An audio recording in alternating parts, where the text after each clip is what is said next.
Olá pessoal, estamos aqui de volta com o nosso PodDoc. Para quem não me conhece, eu sou Fabiano Magnino, médico e apresentador desse programa, desse podcast.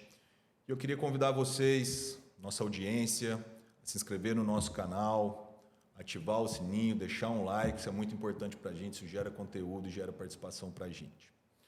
Também queria agradecer a Reviscom, nosso patrocinador desse podcast, está conosco aí já há alguns episódios. Um produto que eu uso no meu consultório, pessoal. Então, você que tem dor articular, no joelho, no ombro, no cotovelo, quadril, coluna, saiba que esse produto é muito utilizado. É um produto que eu uso no meu consultório, vai ajudar a lubrificar suas articulações, melhorar o seu padrão de dor. Então, não deixe de saber mais sobre o nosso produto. E para quem me conhece sabe que eu só trabalho com produto de qualidade. A Reviscom está aí sempre nos ajudando e trabalhando conosco nisso aí. Bom, hoje nós estamos com um convidado muito especial aqui nesse episódio. Primeiramente, ele é um amigo meu. Para quem não sabe, nós nos formamos juntos. Ele é formado na Faculdade de Medicina de Uberaba, na Uniub, na Universidade de Uberaba, a qual eu também me formei. Nos formamos em 2013. 2013, isso aí. Realizou residência médica em clínica médica no Hospital Geral, aqui em Cuiabá. Fez residência médica em oncologia clínica pelo Hospital das Clínicas da Unicamp, Campinas. E é mestre em assistência ao paciente oncológico pela Faculdade de Medicina da Unicamp. Juliano, prazer te ter aqui, uma honra, você que é um grande amigo que eu tenho, você sabe o carinho que eu tenho por você. Fiz questão de trazer aqui, que eu acho que você vai colaborar muito com o nosso público.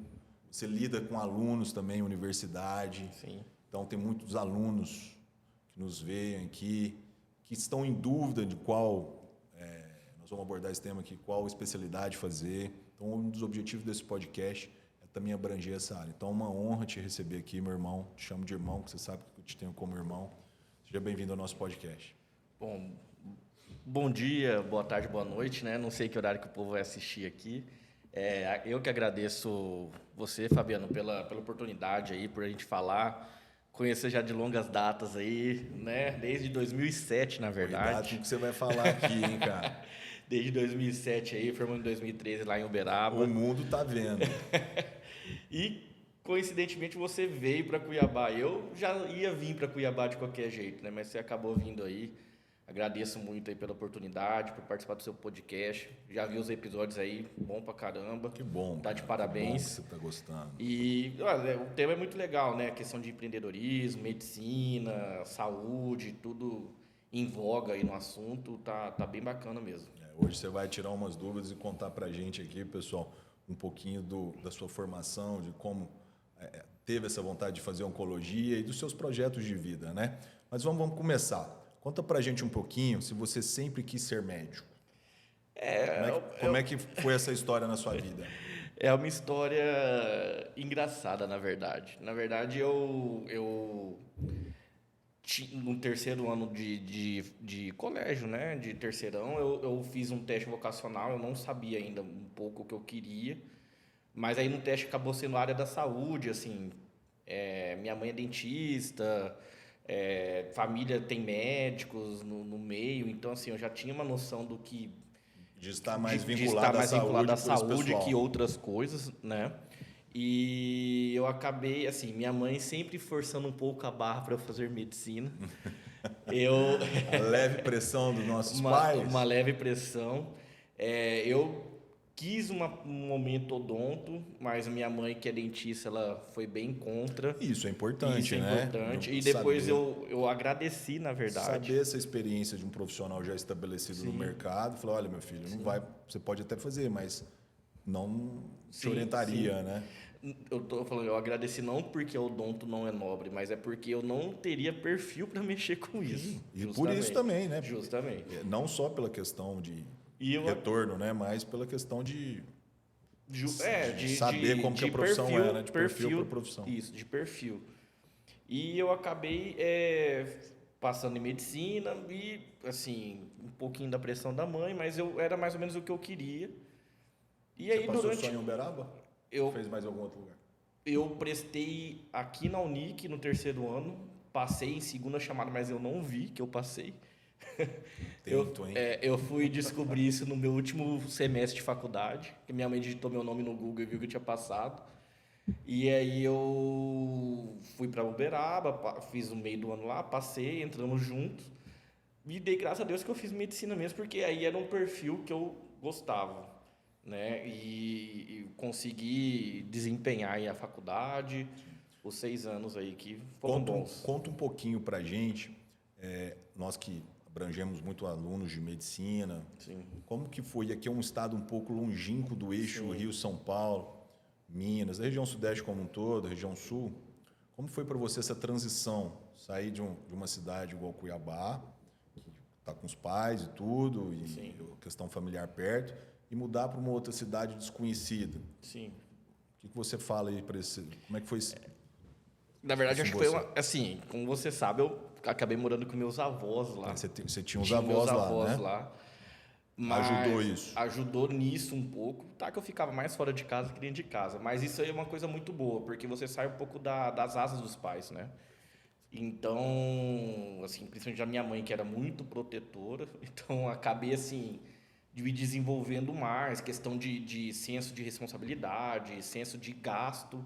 Sim, porque saber aqui, se virar mais com as coisas. Porque né? aqui eu quero sair, minha mãe dava dinheiro, quero isso, dava dinheiro. E lá não, ela me dava um dinheiro por mês e eu tinha que saber administrar aquilo ali. Então isso é uma coisa que você orientaria as pessoas que querem cursar fora, né? Do quão importante é isso, né? Porque eu acho que isso é que vai dando casca pra gente, Sim. né? Eu acho que isso daí é uma coisa que faz muita importância, porque você cria um senso de responsabilidade, cria casca, você fica mais maduro. Eu acho que eu saindo, formando lá em 2013 em Uberaba, eu acho que eu fui uma pessoa muito mais madura do que se eu formasse aqui em Cuiabá, por exemplo. Entendi.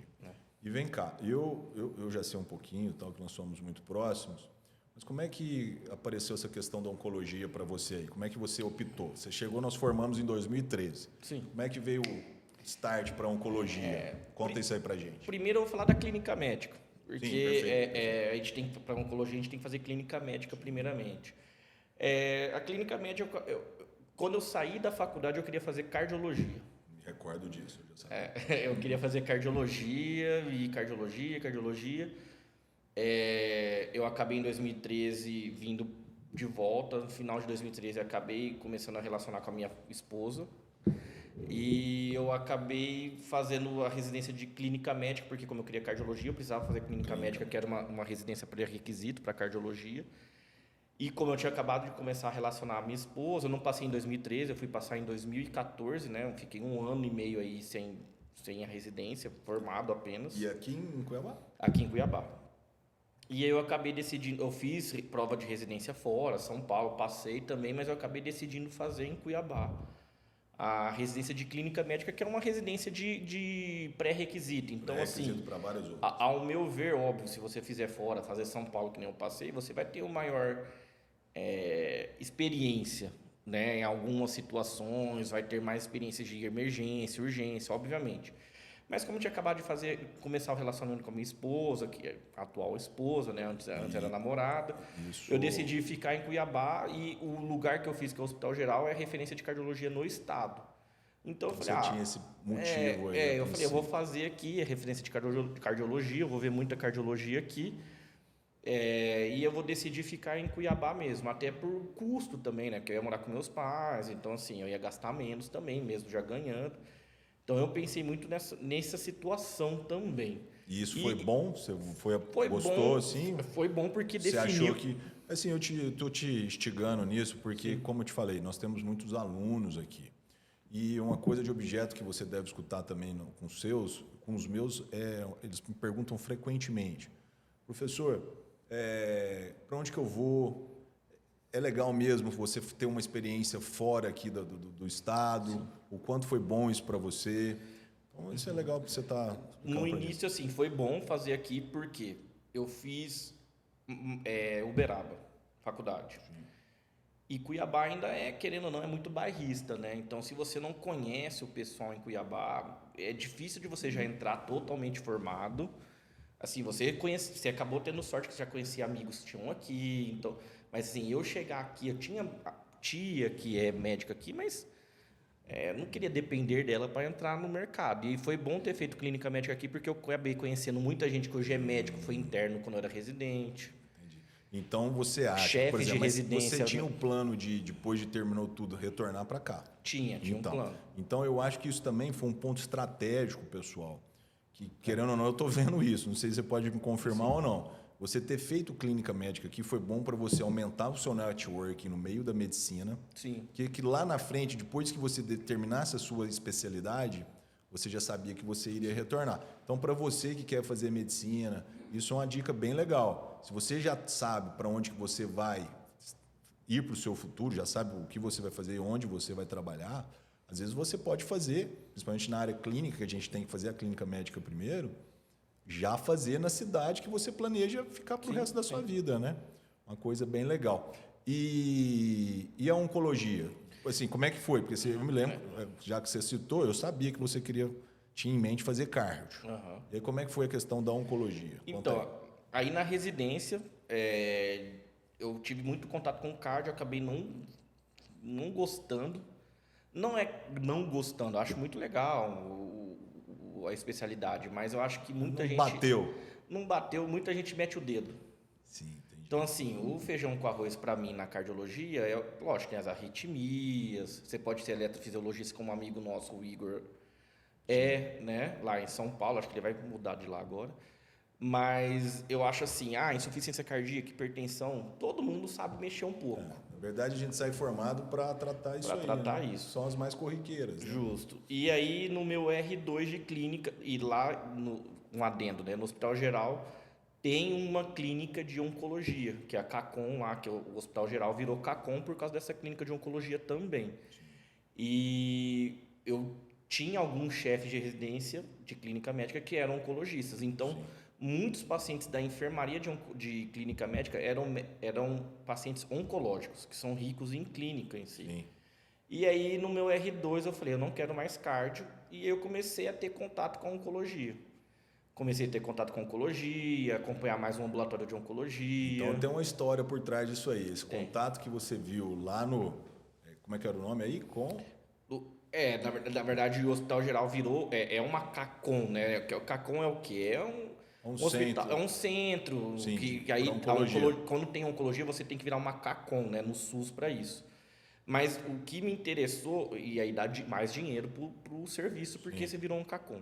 Mas o que me interessou, porque na enfermaria eu comecei a ter muito contato com médico, com doente oncológico, paciente oncológico. Então, tem uma história por trás disso aí. Sim. Aí foi onde bateu em você a vontade de ser oncologia. Onde bateu a vontade, óbvio. Aí eu fui fazer estágio de oncologia clínica, quem tem um estágio optativo no R2, eu fui para o HC da Unicamp, onde o Marcelo fez a residência, ele me conseguiu o contato, eu fui. E aí que eu falei, não, eu vou fazer oncologia mesmo. Sim. E óbvio, eu acho que tudo o estudante tem que pensar. Acho que tem que pensar em qualidade de vida, financeira e o que você gosta. Sim. E unir tudo isso. Isso é um objeto interessante que você está trazendo aqui, porque medicina a gente tem que fazer com amor. Isso é um propósito de vida, isso é um propósito de vida meu, seu, creio também. Sim. Agora, a gente também não pode esquecer dos compromissos que nós médicos temos, né? E eu falo isso para os meus alunos, que depois de alguns anos, você vai gostar muito da sua área se ela também estiver te trazendo esse retorno financeiro, que isso faz parte, né? Lógico, a gente não tem que olhar só para isso, não é isso... A gente não faz medicina só para isso, muitos não fazem, né? Eu faço de medicina porque é um propósito de vida meu. Mas a gente tem que ter um olhar atento para o retorno financeiro. Você chegou a pesquisar também, assim, como tem muito aluno, eu volto a frisar isso, que nos acompanha aqui, você chegou a pesquisar o mercado antes de decidir para oncologia ou não? Eu não... Acho que eu não pesquisei muito a fundo, mas eu pesquisei não tanto a questão na época. Hoje em dia, mais maduro, eu percebo que vi um pouco o lado financeiro. Só que eu vi principalmente qualidade de vida. Isso é importante. Para quem eu vejo, a minha é uma área, uma especialidade médica que a gente tem bastante qualidade de vida. Né? A gente lida com esporte, com atletas, a gente respira saúde. Uhum. Então, isso acaba até te motivando a fazer também, estar sempre cuidando de você. Né? E ter qualidade de vida também é isso, né? Sim, então, você sim. ter um tempo para você. Por exemplo, eu não abro mão de ir à minha academia. Para quem me conhece, me acompanha aqui, sabe que eu vou na academia diariamente, né? Raras às vezes eu falto. E faço isso porque eu gosto, me sinto bem. Então, ter qualidade de vida é importante. Então, se você vai escolher uma área que não te permite isso, então você tem que ver isso antes Sim. também, né? Certo. E como é que foi a experiência em Campinas?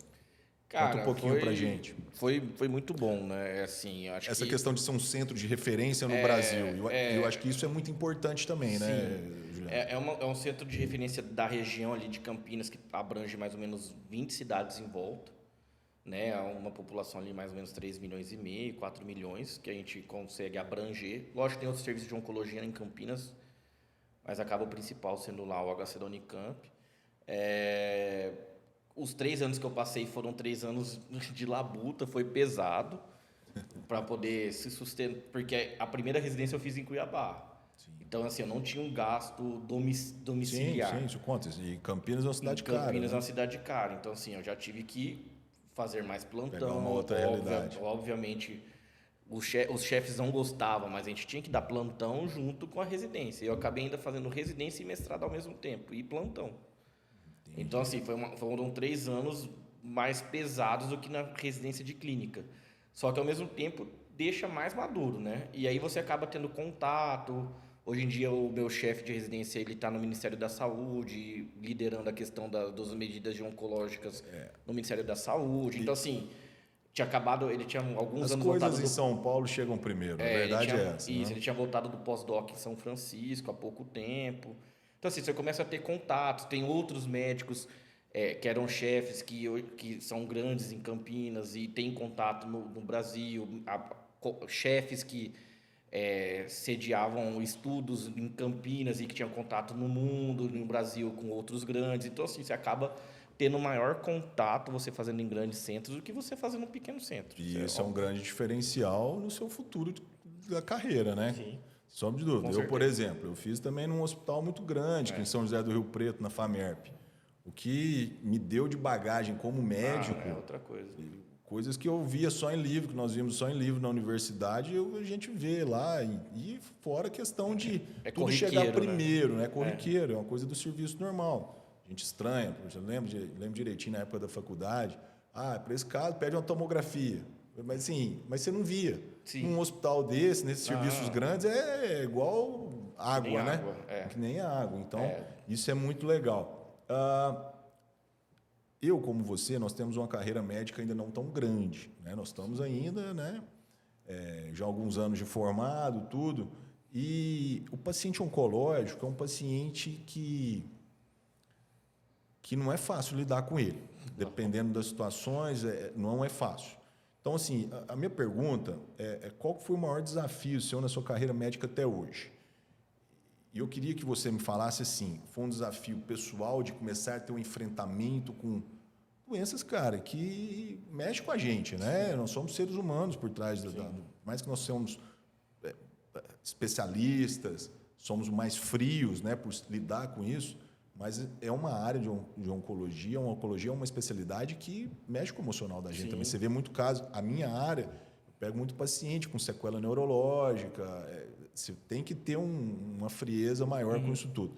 Conta pra gente aí um pouquinho aí, qual foi o seu maior desafio na carreira? Se foi esse ou se foi alguma outra coisa? Conta aí pra mim. Acho que eu não sei se é o grande desafio, mas acho que na oncologia você tem que ter um pouco de um equilíbrio emocional, vamos dizer assim, né, para você lidar com isso, porque a maioria dos pacientes não morrem com câncer. Ele chega, você consegue curar, você consegue fazer segmento. Só que uma parte chega já metastático e aí é um pouco mais complicado você curar esse paciente. E aí você vai saber que você vai tratar ele, você vai aumentar a expectativa de vida, aumentar a qualidade de vida dele. Às vezes o paciente quer esperar o neto nascer, o filho formar, o filho casar, e você consegue fazer esse objetivo ser realidade.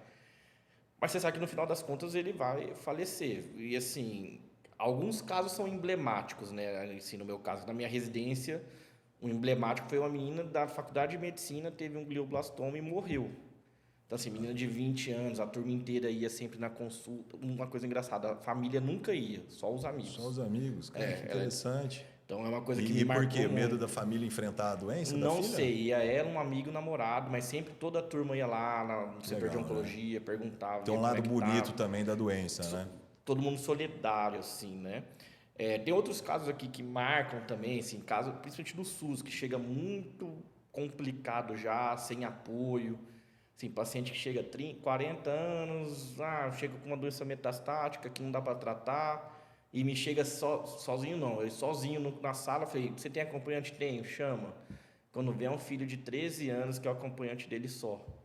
Então, assim, esse foi um caso também que me marcou muito, porque Cara, né? Como é que foi vai agora, tomar- tem umas 3 meses que isso aconteceu. Então, assim, e agora que eu tive filho pequeno, você começa a ter outros olhos também. Você, putz, Sim. já a pessoa foi comigo, Nós vamos acontece com entrar meu nesse filho. tema ainda. Então, assim, é uma coisa que me baqueia um pouco. Mas acho que o maior desafio é você lidar principalmente com o diagnóstico, porque é onde a pessoa está Às mais vezes não fragilizada. sabe, fragilizada, né?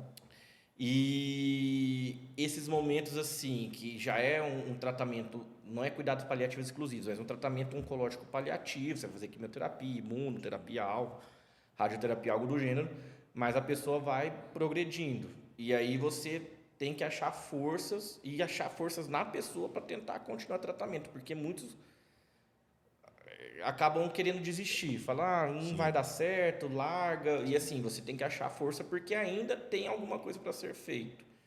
Mas essa parte eu acho que é a mais desafiadora, você tentar explicar para a pessoa, dar um conforto à pessoa e aos familiares também, porque câncer não mexe só com o paciente, mas com a família em volta, né? Todos em Sim, volta mexe ali. com todo mundo, né? Todo mundo, não é fácil. Explica pra gente aí um pouquinho, entrando um pouquinho agora na área financeira da oncologia. Como é que está o mercado para oncologia hoje? A gente que tem muitas pessoas que querem fazer especialidades e a oncologia hoje é muito requisitada, né? Como é que é o mercado hoje da oncologia? O oncologista hoje, ele tem a área clínica, que é o teu caso, Sim. tem a área cirúrgica, os cirurgiões oncológicos, e hoje também a questão das medicações também, né? É uma área de bastante retorno, né? Então, Explica aí. a oncologia ele é multidisciplinar, né? Então, nós temos base a cirurgia oncológica, né? O radio-oncologista que mexe com a radioterapia e a minha parte que é oncologista clínico. Tem também os cuidados paliativos. Sim, Né? esqueci deles. Então, assim, a radio-oncologia vai mexer com a radioterapia, indicações de radioterapia. O cirurgião oncológico vai abordar aquele momento que tem que operar o paciente, mas a base de todo o tratamento é comigo, é com a oncologia clínica. Né? Porque eu que vou definir a questão, se vai fazer quimioterapia, se vai fazer imunoterapia, terapia-alvo, hormonioterapia, qual momento eu faço antes de fazer cirurgia, eu faço depois de cirurgia, é metastático, eu faço para um tratamento paliativo para aumentar a expectativa de vida, melhorar a qualidade, diminuir sintomas. Então, eu que defino isso daí. E através de medicina baseada em evidência, a oncologia é. Então, tem todos os estudos baseados para saber qual protocolo você vai fazer e tudo mais. A questão financeira, você quer, sabe? Brincando. Assim, a questão financeira aqui em Cuiabá ainda, você sabe muito bem, tem essa questão da quebra da Unimed, teve vender ativos, foi uma da venda dos ativos, foi a oncologia com a gente. A oncologia... Porque ela é um objeto de muito atrativo. Conta para o pessoal aí. Então, a oncologia está em voga, né? É o tumor. É a doença que vai ultrapassar doenças cardiovasculares daqui a pouco como maior incidência no mundo, né? Então, assim, é algo que dá uma rentabilidade. Para o médico, está começando a diminuir. Os laboratórios, então, olham para... Os laboratórios, a indústria farmacêutica ganha muito em cima disso. Então, nesse caso, aqui em Mato Grosso, Cuiabá, Mato Grosso em geral, é um pouco diferente do Brasil hoje em dia, porque nós não temos os grandes players ainda no mercado. E com essa venda dos ativos da Unimed, agora que não vai entrar nesse momento, acho, né? Mas no Brasil em si, os grandes players, como a Redditor, a Oncoclínicas, elas estão dominando e pegando. Eu vi que agora eles compraram lá Em Goiânia comprou um Goiânia não, mas quarteirão. na Arábia Saudita. Eles fizeram uma parceria agora na Arábia que eles vão pegar um serviço de oncologia, para quem não sabe. E a Oncoclínica faturou aí milhões depois vocês vejam na internet. Tem PI na bolsa, tem ação na bolsa. A Oncoclínicas está ligada ao Instituto Dana-Farber, que é a oncologia de Harvard, né, em Boston. Então, nesse caso, assim, é um grupo muito grande que vai comprando várias clínicas, vários hospitais e transformando isso em um serviço oncológico. E aí vai depender muito de como você está nesse serviço que ela comprou, como que vai ser a sua negociação com o contrato, se vai ser por produção, se vai ser um salário fixo, e aí tem progressão de carreira. Então, assim, a questão do mercado oncológico mudou um pouco com esses grandes players vindo. Né? Antigamente era fee for service, era basicamente produtividade, hoje em dia não é tanto assim, mas a produtividade. Né? Aqui ainda no Mato Grosso ainda é uma visão anterior a isso, porque eles não chegaram. Entendi. Então, conta um pouquinho isso aí também sobre diagnóstico. Sim.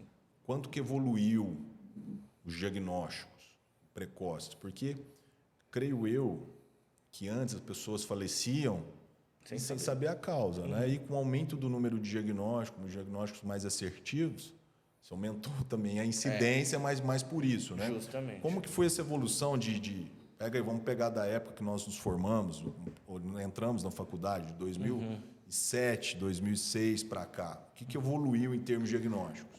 Evoluiu o maquinário de tomografia, ressonância, medicina nuclear, PET-CT, cintilografia óssea.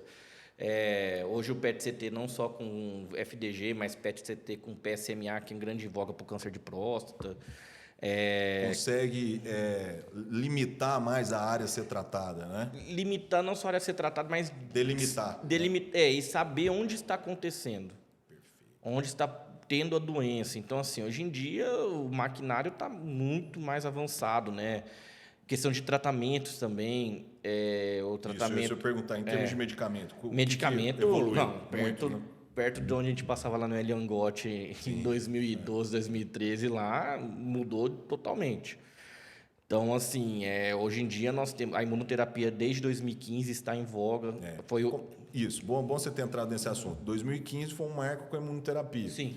O que esses imunoterápicos contribuíram para a evolução da doença? De alguns tipos de câncer? Dê exemplos para a gente aí na prática. Então, em 2015, ela entrou em voga na plenária da ASCO de 2015, que é o congresso americano, o maior congresso de oncologia do mundo, com um estudo contra melanoma metastático. Então, você fazia a imunoterapia e você chegava a ter 50% de chance de pacientes com melanoma metastáticos a curarem. Olha, 50%, a sobreviver. Que legal, cara. Então, o que acontece? Na verdade, você chega um paciente que antigamente com quimioterapia você progredia a doença em um mês e meio. Então, o que isso quer dizer?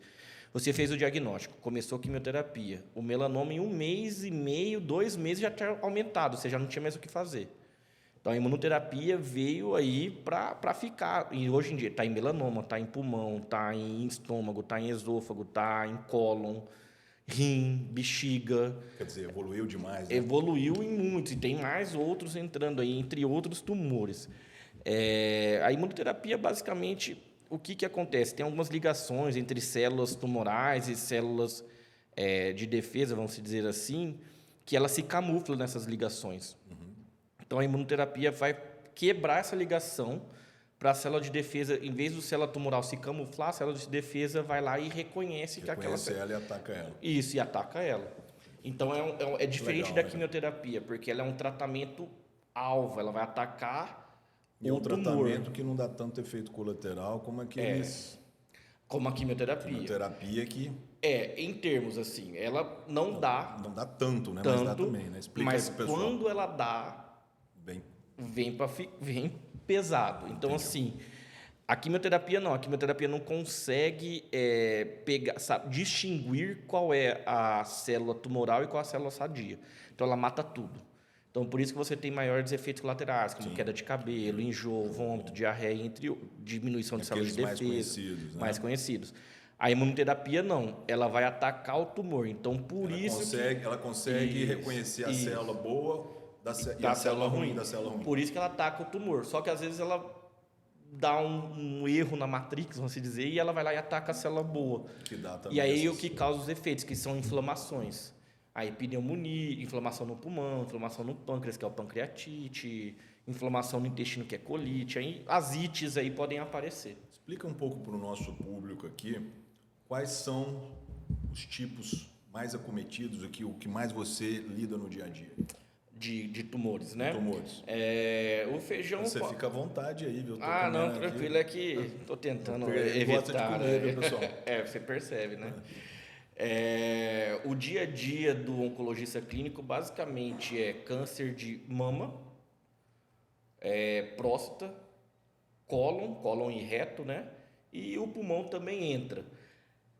Eu não falo do câncer de pele, que é o carcinoma basocelular, não o melanoma, que é o mais grave, mas o basocelular e o espinocelular, porque muitas vezes não chega para o oncologista clínico, o cirurgião mesmo, o dermatologista, o cirurgião plástico, eles mesmos já se retiram e ponto.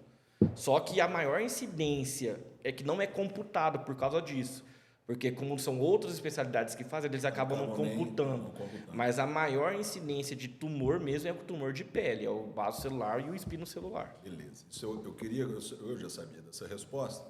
Sim. E o motivo era esse mesmo. Porque a gente vive num país tropical, nós estamos num estado, numa cidade, meu Deus, é complicado aqui. Eu tô aqui. O Uberaba não é tão.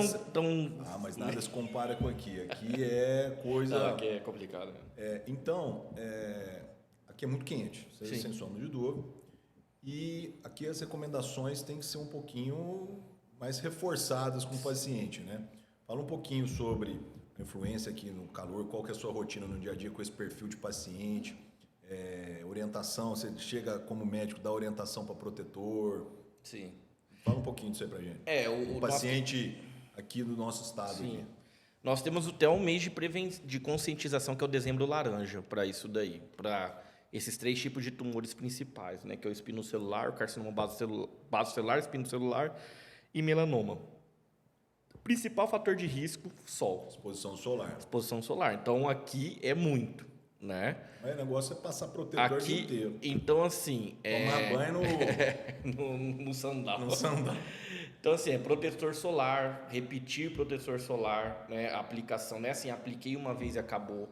E outra, não é só sol, isso daqui também emite UVA, UVB, que também é lesivo à pele. Não, eu vou te falar para você, só te interromper, eu ganhei esses 2 melasmas aqui, viu, pessoal? Eu não tinha isso aqui, não. Quando eu cheguei aqui, não tinha nada disso.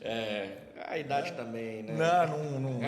Não trata, né? Não usa protetor. Usa protetor para quê? Jogava futebol sem protetor e aí vai, né? Então, assim, a questão de usar roupa com manga, boné, chapéu, óculos escuros... É importante, né? Protetor solar, insufilme no carro, né? Caramba, é verdade, né? Porque bloqueia. Sim. Então, assim, tem... Evitar a exposição solar entre as 10 até as 4 da tarde. E vem cá, e você no sua prática clínica do dia a dia, mesmo com esses reforços que vocês fazem, mídia social faz, TV faz, o pessoal aqui em Cuiabá, ou como um todo, eles aderem a isso mesmo? São poucos, né? Então, aí eu vou entrar numa questão social. Aí é uma questão de classe social. As classes mais baixas... Não tem condição também, né? As mais altas você vê que usam, principalmente as mulheres.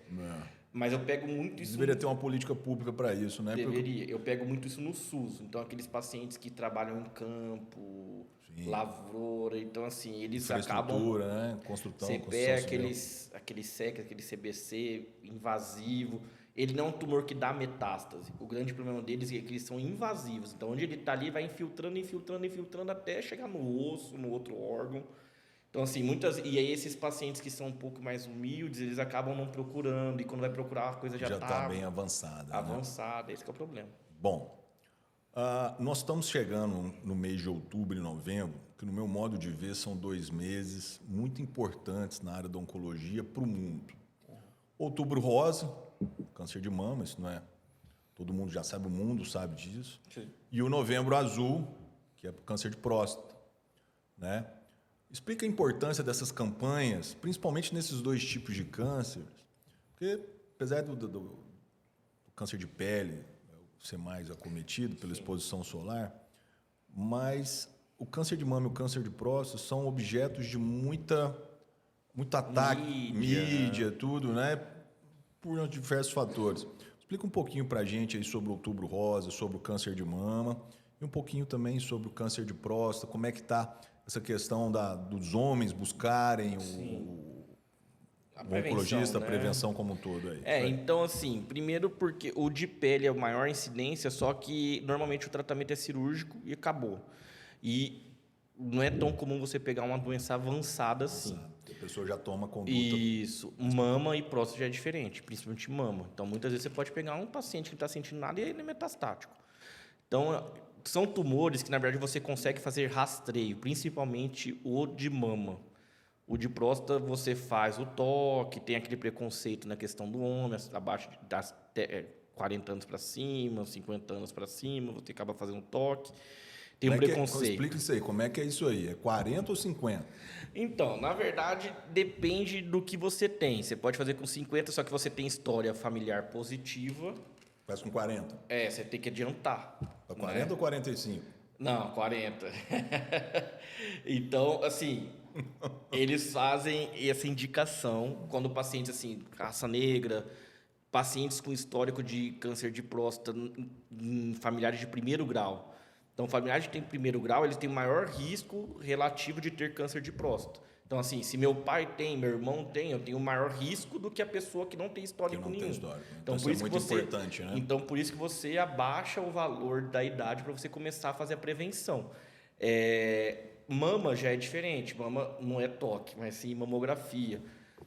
A mama eu acho mais útil, porque o grande problema aí é brigas entre especialidades, urologia, oncologia e tudo mais. Sim. Na questão de você fazer o toque, muitas vezes você vai fazendo o rastreamento. Porque o grande problema do câncer de próstata, porque muitos pacientes vão descobrir lá com 80 anos um câncer de próstata que você não vai morrer disso. E aí você acaba fazendo um overtreatment, né? Você acaba exagerando no tratamento. Às vezes isso pode acontecer. Então, por isso que tem essas picuinhas entre especialidades. O câncer de mama não. O câncer de mama é um tumor que você consegue rastrear, você consegue pegar ali no início. Então, por isso que bate muito no Outubro Rosa, fazer a mamografia anual ou bianual pelo Ministério da Saúde. Isso, estimular, né? A mulher a se tocar. Se palpar, ficar nódulo, pacientes que têm histórico familiar já também, você talvez tenha que adiantar, talvez tenha que ir no geneticista para fazer painel BRCA1, 2, entre outros genes, como a Angelina Jolie fez, e fez mastectomia bilateral. Não havia necessidade naquele momento, mas ela acabou fazendo. Mas, então, tem uma grande importância aí, porque o câncer de mama não. O câncer de mama mata mais do que o câncer de próstata, sem sombra de dúvida. E como é que está, assim, em termos no SUS? O pessoal consegue fazer mamografia? Tem acesso? Tem. E isso fica mais na questão do posto de saúde. Não chega tanto para o oncologista esse rastreamento. Mas você tem acesso à mamografia, você tem direito pelo Ministério da Saúde em fazer. E a política de divulgação aí também? A de política de divulgação existe, a questão do Outubro Rosa e do Novembro Azul é muito forte. Muito forte no Brasil, Tem outros tumores que você consegue fazer rastreio, que nem o câncer de pulmão. No Chile faz, aqui não faz ainda. Por quê? Por política pública mesmo em decidir fazer ou não. Lá no Chile tem muita gente tabagista, aqui diminuiu. Aqui teve medidas, lembra? Teve mais conta isso aí. Legal você estar entrando nesse assunto, porque tem muita gente que faz o uso do Viper, né? Bom. Conta aí essa diferença do cigarro normal para esse Viper. O que isso pode ocasionar em termos do pulmão do paciente? Conta um pouquinho, que muita gente não sabe disso, é importante. Se eu não me engano, dia 31 de agosto foi o Dia Mundial do Combate ao Tabaco. Se eu não me engano, isso. Sim. Então, nós temos diferenças no fumo. Nós temos o fumo de rolo, nós temos o cigarro com filtro, nós temos o narguilé e temos o vape. O fumo com rolo, ele equivale... Um fumo com rolo, de rolo, né? Equivale a 4 a 5 cigarros com filtro. Sim. Uma sessão de narguilé de 20 a 80 minutos equivale a 100 cigarros com filtro. Uma sessão de 20 a... 80 minutos. Que isso, eu não sabia. E o Interessante, hein? vapor, ele, na verdade, você, em 2009, tem uma lei no Brasil que é proibido vender. Ah, é? Desde 2009. Faltando fiscalização. Só que, não tá lá vendendo. O vapor ainda é coisa muito nova, então a gente não tem, Não tem ainda tanto estudo ainda. estudo. Óbvio, nós já vimos que tem pacientes morrendo com doença parenquimatosa do pulmão. Então, Precoce, teve né? até um agora, não Sim, sei se- uma menina, né? que morreu aí 20 e poucos anos, acabou morrendo por causa disso. Mas, com certeza, tem tudo. Então, assim, ele é mais aceitável do que o cigarro porque ele não tem o cheiro dele é mais agradável. Mais agradável. Então, acaba você podendo usar esse ambiente fechado. Muitos alunos nossos usam, e muito. Muito. Só que o malefício é o mesmo, vai acabar, esse acabar povo vai caindo acabar na caindo com câncer de doença pulmão aí mais pulmonar. pra frente. Se não é câncer, doença parenquimatosa. Então, pessoal, vamos parar com isso aí, né? Que não dá certo. Bom, acho que falamos bastante sobre o câncer e agora eu vou aumentar um pouquinho na sua vida pessoal. Vi que você se tornou papai há pouco tempo, né? E como é que foi a principal mudança da sua vida depois da chegada do nosso querido Benício?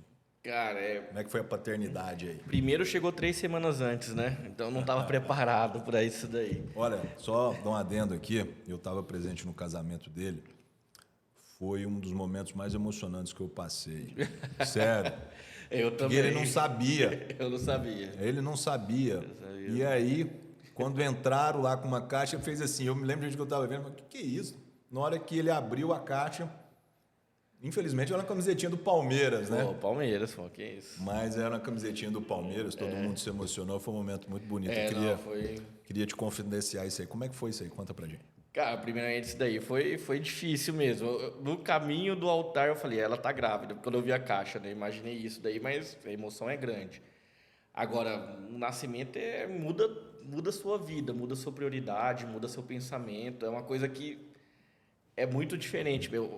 O amor que você tem, que você não acreditava que você teria numa pessoa, você tem, né? Então, assim, é uma coisa muito diferente. Hoje em dia, eu estava muito assim, focado, trabalhar. Não que eu não esteja focado nisso, mas assim, você começa... Mas muda um pouco. Você muda, você não, tem que ter um tempo aqui para ficar em casa, para ver meu filho, para ver crescer. E passa muito rápido. Já tem amanhã 5 meses que ele nasceu. Mas eu preciso te informar um negócio. Quando ele crescer, vai acabar virando corintiano, viu? Nossa, depois de ontem, quem sabe, né? Mas é uma coisa que mudou sua vida também, né? Muda, não, é totalmente assim, a responsabilidade muda, o pensamento muda, financeiramente muda muito, mas é uma coisa muito boa, só tendo para você ter, só tendo para ter o sentimento mesmo, é um sentimento muito diferente de Bacana. todos. Deixa eu te falar um negócio, uma curiosidade que eu tenho, que eu acho que vai ser legal para o nosso público saber. As mídias sociais para os médicos cresceram demais, sem sombra de dúvida. E tem o lado bom disso e tem a vertente negativa. Exemplo, tratamentos que, sem comprovação nenhuma, gente divulgando, principalmente gente que às vezes tem algum nome no mercado ou que tem seguidor, influencer da vida aí. Os caras às vezes vendem coisas, e você já deve ter visto muito absurdo, né?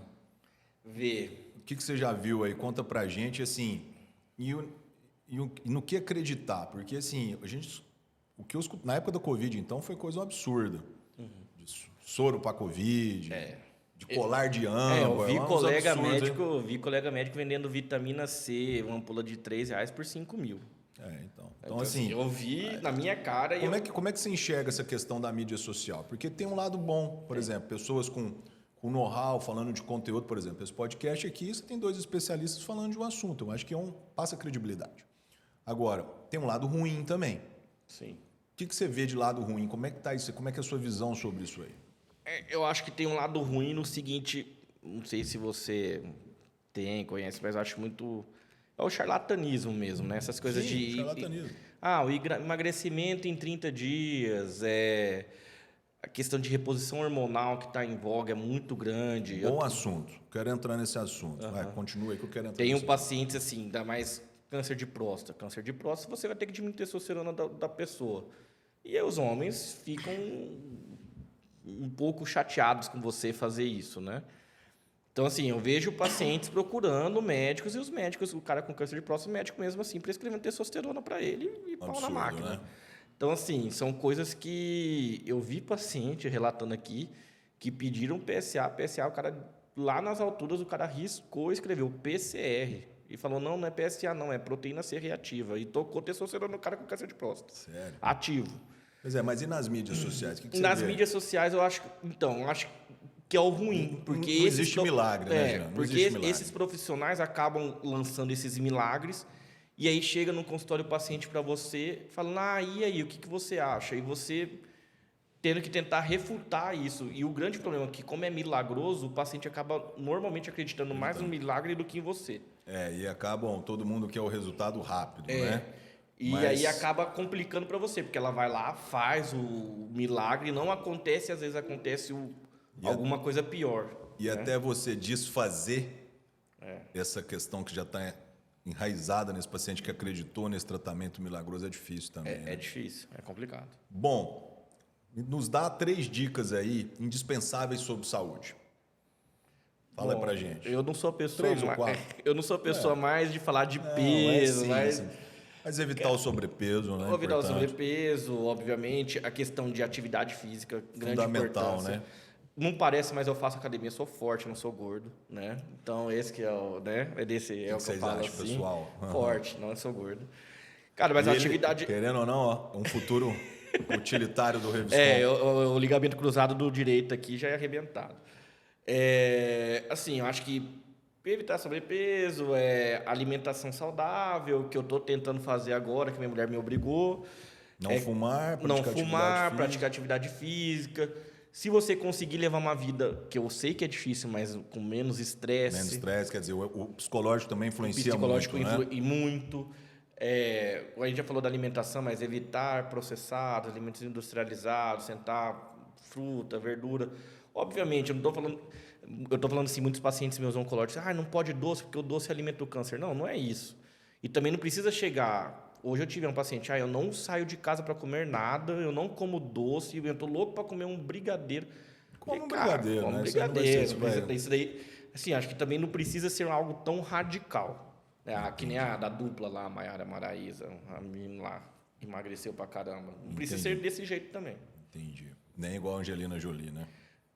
Que tirou as mamas, justamente. Bom, nós estamos terminando aqui. A gente sempre tem um negócio aqui no podcast que é um bate-volta. Eu falo uma palavra e você rebate com outra. Deu medo, mas vai lá. Não, é tranquilo. Fica tranquilo, meu irmão. Um hábito. Fala que é ver o Palmeiras, não, hein, meu? Mas é ver o Palmeiras mesmo. E jogar videogame. Jogar videogame.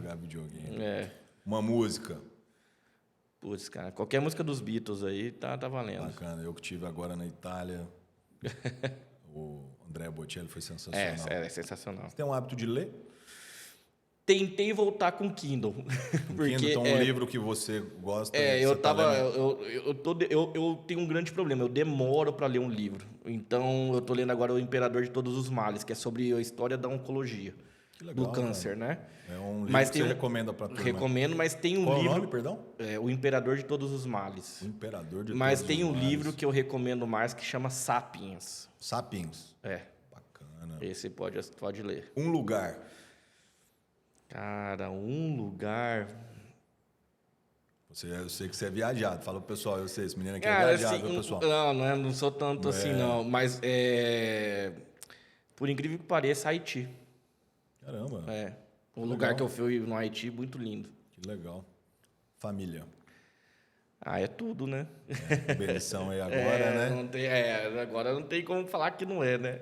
O que te motiva? O que te faz acordar todo dia e falar, não, cara, eu tô menino, né? A família, né? É a constituição da família. Acho que é isso daí. Um esporte. Pô, cara, esporte tá difícil. Cara, mas o futebol você viu que eu não sou o cara que... Nunca foi tão forte. Acho que a musculação é uma coisa legal. Tentei fazer jiu-jitsu, só que comecei... Musculação, eu acho que musculação... Se todo mundo pudesse fazer musculação... Não, é o benefício, porque você ganha massa muscular, saúde massa óssea... Saúde o melhor. intestinal, tudo. Para finalizar, deixa uma mensagem pra gente. Desde já eu queria te agradecer. Sou um cara que eu tenho um carinho muito enorme. Eu não posso contar as histórias nossas aqui da época da faculdade. Melhor mas não. em off aqui eu vou contar uma aqui pro pessoal. Aquele dia que meu pai nos deu carona, foi me buscar na universidade e deu carona para você. Aquele saco de pão de queijo. Se ele falasse... nem foi assim. Tem coisas piores pra contar. Mas assim, queria te agradecer de coração. Acho que você colaborou muito com o propósito desse podcast, que é levar informação para as pessoas, em termos de saúde, em termos de, principalmente para os alunos de medicina que estão em dúvida, que carreira seguir, como é um pouquinho da sua especialidade. Cara, muito obrigado. Conte sempre comigo. Você sabe que você é meu irmão. Com certeza. Sempre vai ter espaço aberto aqui no PodDoc. Venha mais vezes. Na próxima já falei com o Marcelo. Só chamar. Já falei com o Marcelo, vamos trazer ele aqui. Sim. Quem não conhece o Marcelo, ele é um dos CEOs e dos donos de uma grande empresa de oncologia aqui da cidade de Cuiabá. E, cara, muito obrigado. Deixa uma mensagem pro pessoal aí. Cara, então, eu que agradeço primeiramente, o irmão aí, me ajudando aí também a tentar abrir um podcast aí, quem logo, sabe. Logo é o seu. Já temos até o nome, hein? Já tem até o nome. Não, mas não fala pra ninguém, não. Agradeço a oportunidade. Gostei muito, nunca tinha participado dessa experiência, entrevista e tudo mais, entrevista de rádio, mas desse jeito aqui, que é um pouco mais descontraído. Bate-papo informal, né? Deixa menos nervoso também. Mas acho que da parte oncológica, eu acho que o principal seria tentar ter uma vida saudável, atividade física. Se tem dúvida, se tem alguma suspeita de algum tumor, tentar... Se algum sintoma estiver persistindo, procurar o seu médico. Procurar o seu médico, correr o mais rápido possível. O rastreio está ali, né? Isso. Porque tem muita gente que, na verdade, não procura por medo do diagnóstico. E esse é o pior, porque, na verdade, se você demora... Protelar, a doença vai estar mais avançada e o tratamento vai ser pior. E eu acho que da parte, falar dos alunos em si, eu acho que o que eu falei aqui, é equilibrar qualidade de vida, lado financeiro e o que você gosta. É isso para você decidir o que você quer fazer. Perfeito. Bom, pessoal, estamos chegando ao fim de mais um PodDoc, desse episódio com o Dr. Juliano, oncologista, colega que eu amo de paixão, que formou comigo. Sempre agradecer ao nosso patrocinador, a Reviscom, pelo apoio de sempre. Você que tem problema articular, dor articular, tendinopatias, bursite, epicondilite, esse produto eu recomendo, uso no meu consultório. Quem quiser visitar lá um dia vai saber que eu uso ele. E não deixa de nos seguir na nossa página do Instagram, ativar o sininho, dar um like e se inscreve no nosso canal, tá bom? Um abraço a todos. É isso aí.